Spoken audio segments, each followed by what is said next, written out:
For this week's peace segment, we're joined by Maureen Aumand, who's with a Women Against War here in Albany, and they are sponsoring an event on Friday at 11 a.m. on the State Street steps of the Legislative Office Building in order to call for peace in the Ukraine.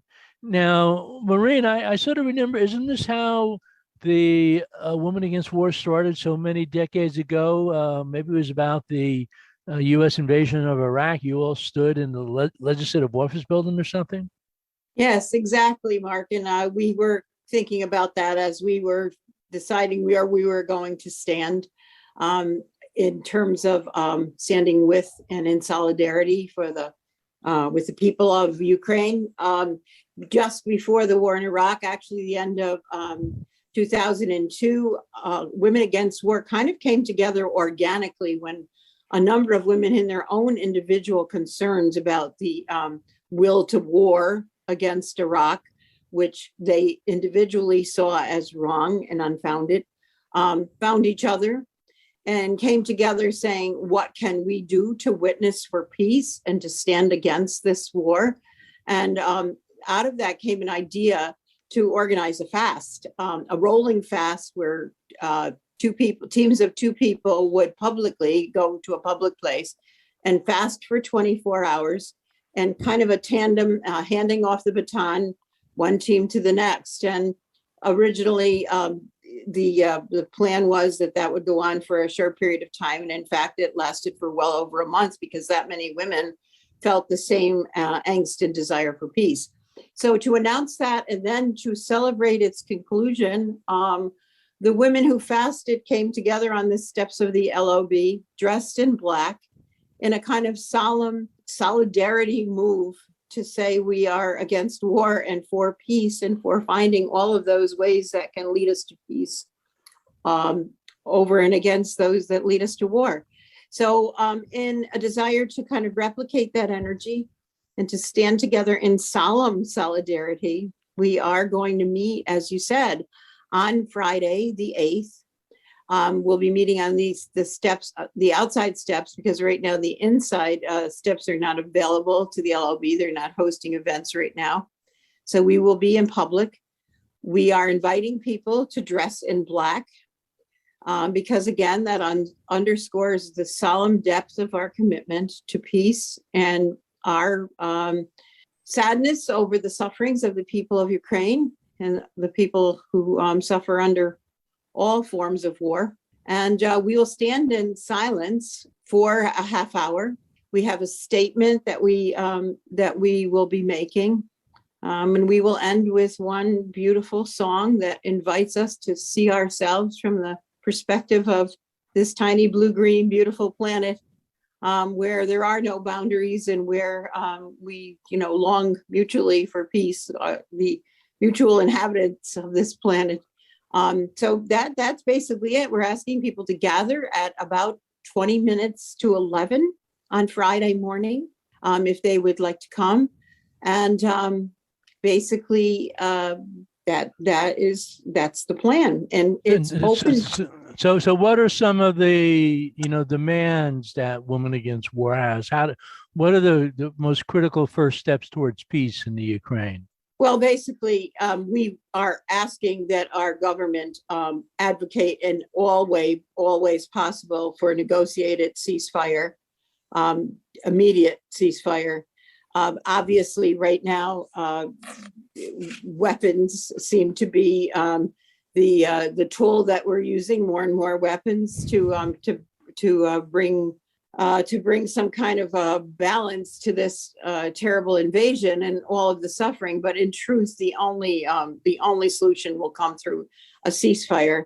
And there are experts who have very strong ideas of what that can involve. And there is signs that the negotiations that are going on kind of behind the scenes between Russia and Ukraine are opening corridors for a ceasefire and for a negotiated movement towards peace and the end, the cessation of the bombardment and the suffering that's being engendered on the people of Ukraine.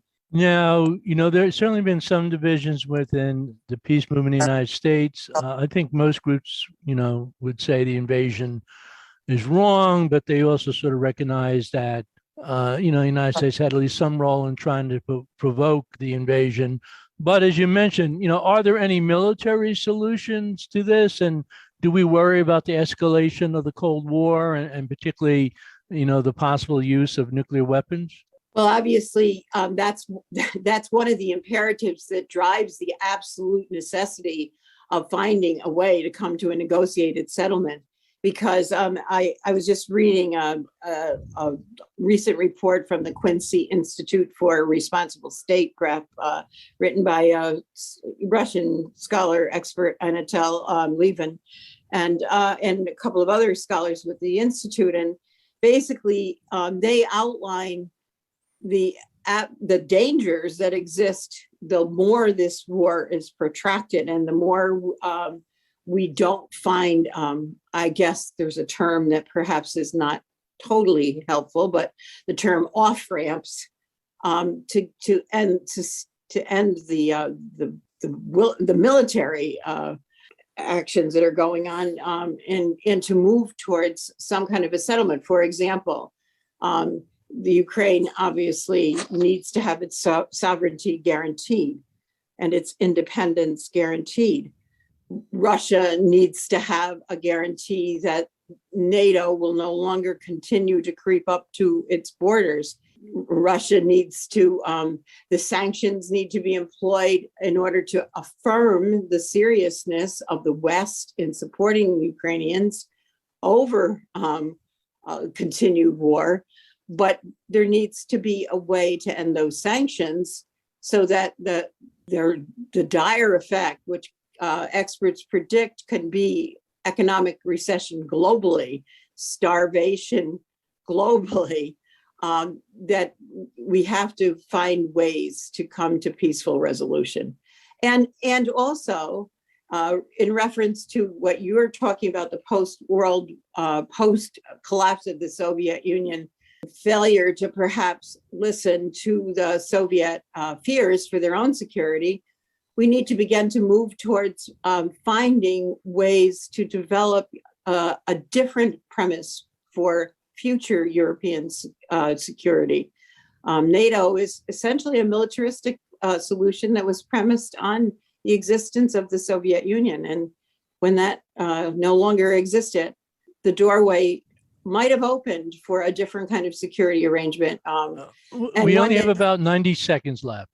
Yes. So one of my concerns is that a lot of people, of course, have been appalled about the level of civilians being killed by the Russian invasion and the fact that so many missiles are hitting civilians. But there's also the reality is that the United States is certainly guilty of many of those same type of actions in its wars in, say, Iraq, and particularly support for what Saudi Arabia is doing in Yemen at this point.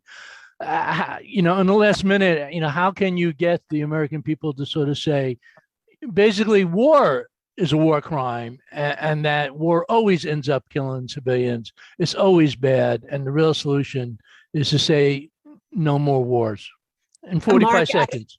I am so happy that that's where you're ending this, because that's what we as Women Against War are saying, that we have to, as a planet, as a species, come to different ways of negotiating conflict, the inevitable conflict that happens between nations, between peoples. There are other ways, and we have to move away from that which is based on militarism and war towards that which is based on a profound respect for our human solidarity, and a profound respect and concern about those things that really threaten all of us: climate change, nuclear weapons, economic. We're out of time. So we've been talking to Maureen Aumand, Women Against War, Friday, April 8th at 11 a.m., Legislative Office Building 198 State Street, Albany. And this has been Mark Dunlea for the Hudson Mohawk Radio Network.